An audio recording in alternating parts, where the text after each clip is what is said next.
ମରିଛନ୍ତି ଯୀଶୁ ଆମ ପାଇଁ, ମରିଛନ୍ତି ଯୀଶୁ ଆମ ପାଇଁ। କାଲବାରି କ୍ରୁଶରେ ରକ୍ତ ଦେଇ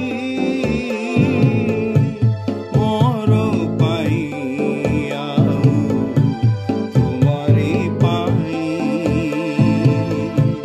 ମୋର ପାଇଁ ଆଉ ତୁମରି ପାଇଁ। ମରିଛନ୍ତି ଯୀଶୁ ଆମ ପାଇଁ।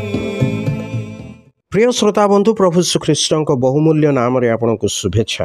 ପବିତ୍ର ବାଇବଲର ଯେଶାୟା ପୁସ୍ତକ 53 ଅଧ୍ୟାୟର 2 ପଦରେ ଆମେ ଏହିପରି ପାଠ କରୁ, କାରଣ ସେ ତାହାଙ୍କ ଦୃଷ୍ଟିରେ ଚାରା ତୁଲ୍ୟ ଓ ଶୁଷ୍କ ଭୂମିରୁ ଉତ୍ପନ୍ନ ମୂଳ ତୁଲ୍ୟ ବଢ଼ିଲେ। ତାହାଙ୍କର ରୂପ କି ଶୋଭା ନାହିଁ, ପୁଣି ତାହାଙ୍କୁ ଦେଖିଲେ ଆମ୍ଭେମାନେ ଯେ ଶ୍ରଦ୍ଧା କରିବା, ତାହାଙ୍କର ଏହିପରି ସୌନ୍ଦର୍ଯ୍ୟ ନାହିଁ।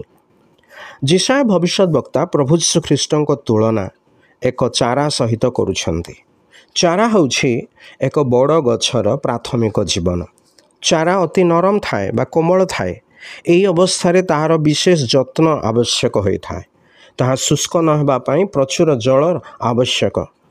ଅତ୍ୟଧିକ ଗରମ, ଥଣ୍ଡାରୁ ତଥା ଜୀବଜନ୍ତୁଠାରୁ ମଧ୍ୟ ତାହା ସୁରକ୍ଷିତ କରିବା ଆବଶ୍ୟକ। ମାତ୍ର ଏଠାରେ ଯେଶାୟା କହନ୍ତି, ପ୍ରଭୁ ଶ୍ରୀଖ୍ରୀଷ୍ଟ ଭୂମିରୁ ଉତ୍ପନ୍ନ ଚାରା ତୁଲ୍ୟ ବଢ଼ିଲେ। ସେ ତ ସ୍ୱୟଂ ଈଶ୍ୱରଙ୍କ ପୁତ୍ର, ତଥାପି ଏହି ଶୁଷ୍କ ଭୂମି ଅର୍ଥାତ୍ ଏହି କଠିନ ଜଗତକୁ ଆସିଲେ। ତାହାଙ୍କ ଜନ୍ମ ଏକ ଗୁହାଳରେ ହୋଇଥିଲା। ପୁଣି ତାହାଙ୍କର ପାଳନ ପୋଷଣ ଜଣେ ସାଧାରଣ ବଢ଼ାଇଙ୍କ ଗୃହରେ ହୋଇଥିଲା।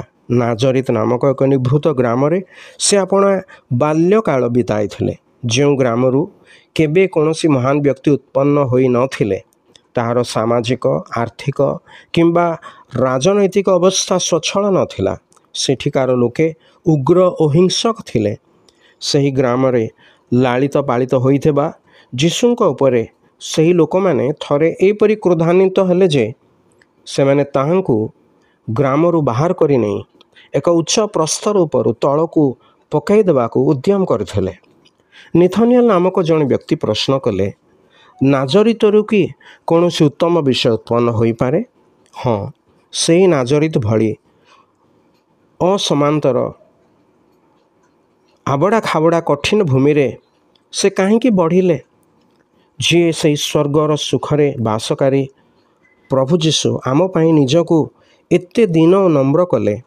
ସେ ଏତେ ଦରିଦ୍ର ହୋଇ ଜୀବନ ବିତାଇଲେ ଯେ ତାଙ୍କର ମୁଣ୍ଡ ଗୁଞ୍ଜିବାର ବି ସ୍ଥାନ ନଥିଲା। ପାଉଲ କହନ୍ତି, ସେ ଦାସ ରୂପ ଧାରଣ କଲେ, ଯେପରି ମନୁଷ୍ୟର ପାପ କ୍ଷମା ହେବ। ସେଥିପାଇଁ ଯୀଶୁ କ୍ରୁଶରେ କ୍ରୂର, ଅପମାନିତ ଓ ଶାପଗ୍ରସ୍ତ ମୃତ୍ୟୁ ବରଣ କଲେ।